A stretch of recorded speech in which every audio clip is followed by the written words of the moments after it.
The day my parents disowned me was the day I became a millionaire.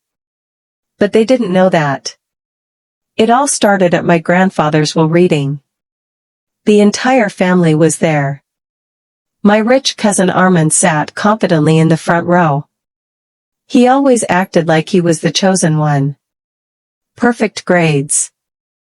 Perfect job. Luxury car. While me? I was the average disappointment. At least that's what my parents liked to say. When the lawyer opened the file, everyone leaned forward. My grandfather was worth millions. Properties. Investments. Land. The lawyer cleared his throat. According to the final will. My cousin smiled. My parents held his hand proudly. The majority inheritance goes to. Pause. Everyone froze. To Sarah. Me. The room went silent. My mother's face lost color.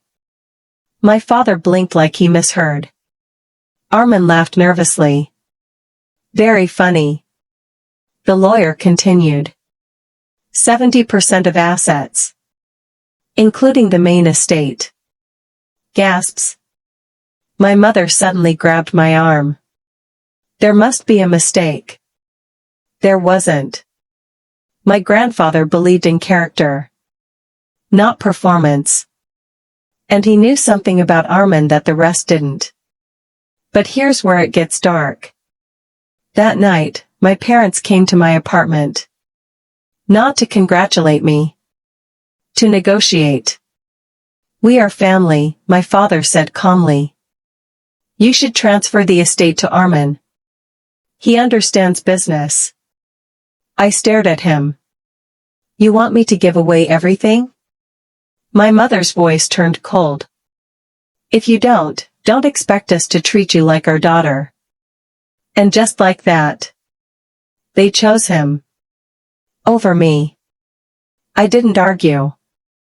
I didn't cry. I just nodded slowly. Okay, I said. They smiled, thinking they won. The next day, we gathered at the lawyer's office to sign the transfer documents. Armand was glowing with confidence. My parents looked proud. The papers were placed in front of me. All I had to do was sign. But instead, I slid another document across the table. What's this? My father asked. The lawyer adjusted his glasses. It's a clause from your grandfather's will. Armand's smile faded. The lawyer continued. It states that if Sarah willingly transfers her inheritance to any family member, the entire estate will automatically be donated to charity. Silence. Pure silence. My mother's hand started shaking. What? I leaned back calmly. Grandfather wanted to test loyalty. Armand stood up angrily. You're lying. The lawyer shook his head. It's legally binding. My father turned to me. You knew about this? I nodded. Yes. Here's the twist. 3 months before his death, my grandfather called me privately.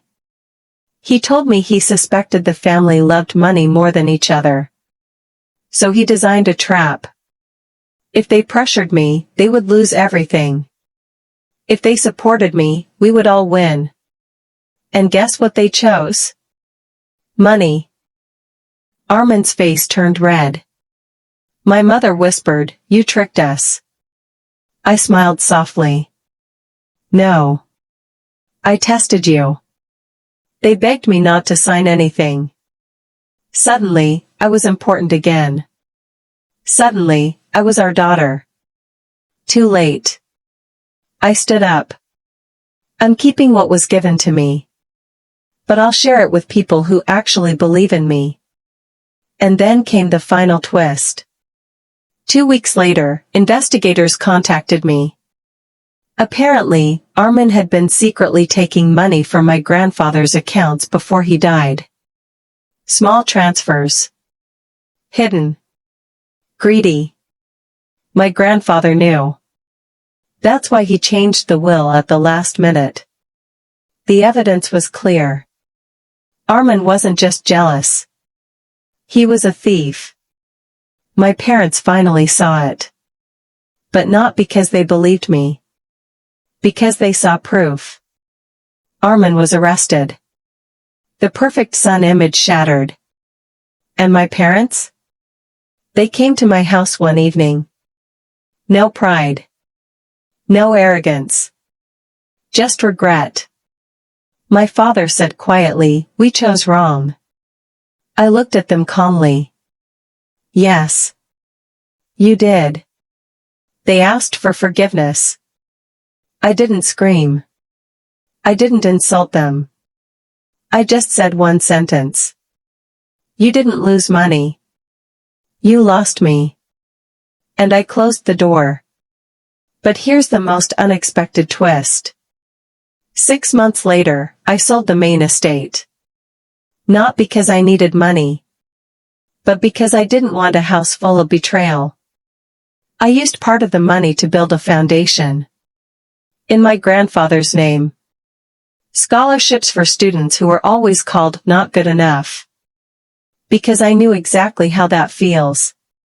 And one day, my mother attended the foundation's opening ceremony quietly. She stood in the back, watching me give a speech. Watching people clap for me. For the first time in her life, she saw my worth. But by then, I didn't need her approval anymore. That was the real victory. Revenge isn't always about destroying others. Sometimes, it's about exposing who they really are. And letting them live with it. The end.